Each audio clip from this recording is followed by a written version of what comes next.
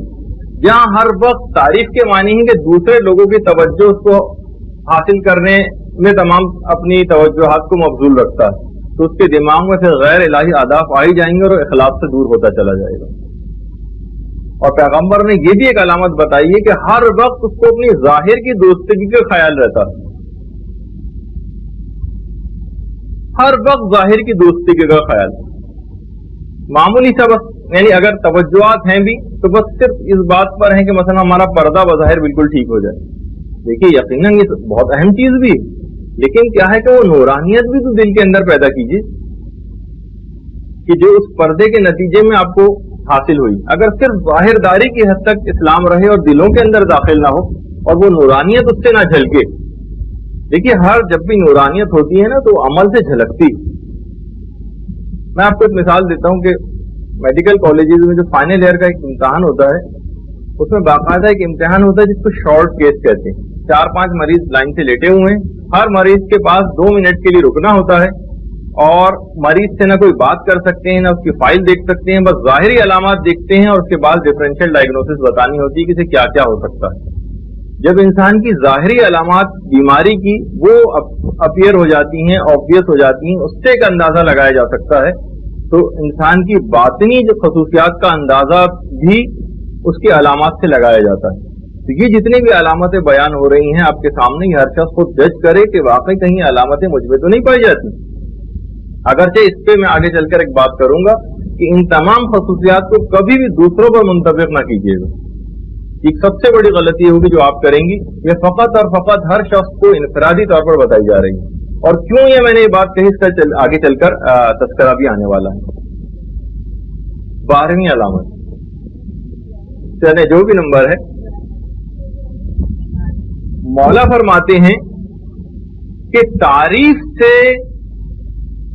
اچھا یہ ریاکار کی جہاں پہ بات آ رہی ہوتی ہے اس کا برخلاف کر لیں گے تو مخلص کی علامت بن جائے گی. ریاکار تعریف سے اس کا عمل زیادہ ہو جاتا ہے اور تعریف نہ کی جائے تو اس کا عمل کم ہو جاتا ہے. جب تک آپ کو اپریسیشن ملتی رہے, جب تک واقعی آپ محنت کرتی رہیں, اور جہاں تھوڑا سا آپ سے تعریف کو دور کیا گیا وہیں آپ کے عمل میں ٹھنڈک پیدا ہونی شروع ہو گئی. اور جبکہ مخلص شخص ہے, وہ تعریف سے اس کے عمل میں اضافہ نہیں ہوتا اور تعریف نہ کی جائے تو اس کا عمل کم نہیں ہوتا. یہ ایک بہت ہی اہم چیز ہے جس کو آپ کو دماغ میں رکھنی ہے. اور تمام جتنی بھی مصیبتیں ہوتی ہیں, اگلی علامت, مخلص شخص کبھی بھی تمام مصیبتوں میں فقط اور فقط شکر پروردگار ہی انجام دیتا رہتا ہے اور کبھی بھی خدا کے کسی فعل پر اعتراض نہیں کرتا. دیکھیے بہت سارے ایسے مواقع آتے ہیں کہ انسان بہت سی مصیبتوں کے اندر گرفتار ہو جاتا ہے, لیکن ہم علماء کا طریقہ کار دیکھیں جو ہمارے سامنے مشعل راہ بھی ہیں. آیت اللہ جواد ملکی تبریزی امام خمینی کے عرفانیات کے استاد تھے. ایک دفعہ درس دے رہے تھے کہ کسی نے آ کر اطلاع دی کہ آپ کا جوان بیٹا گھر میں تالاب میں ڈوب کر مر گیا. جواد ملکی تبریزی بہرحال درس ختم کیا انہوں نے, اس کے بعد گھر تشریف لائے. عید غدیر کا روز تھا. گھر تشریف لائے, عورتوں کے رونے کی آواز آ رہی تھی. کہنے لگے کہ دیکھو رو نہیں اور لوگوں کی عید کو عزا میں تبدیل نہ کرو. پھر لوگوں سے مخاطب کر کے کہا کہ پروردگار عالم نے عید غدیر کے روز مجھ کو عیدی عنایت کی ہے, لیکن یہ رونے والی عورتیں سمجھتی نہیں. ہر چیز میں فقط اور فقط سراپا تسلیم بن جائے. یہ صرف اور صرف ہم یہ نہیں کہہ سکتے کہ بھئی اس مقام تک ہم تو نہیں پہنچ سکتے, لیکن سامنے ایک منزل رہے تو نا. اگر ہم صرف وہی چھوٹے چھوٹے درجات ہی آپ کے سامنے, اگرچہ وہ بھی آ رہے ہیں اور بڑے بھی آ رہے ہیں, تاکہ جس کا جیسا ہو اور اس کے دماغ میں ایک رہے کہ انشاءاللہ اس منزل تک بھی اپنے اخلاق کو لے کر جائیں گے جیسے کہ ان علماء کے اندر نظر آ رہا ہے. امام خمینی جب عراق میں تھے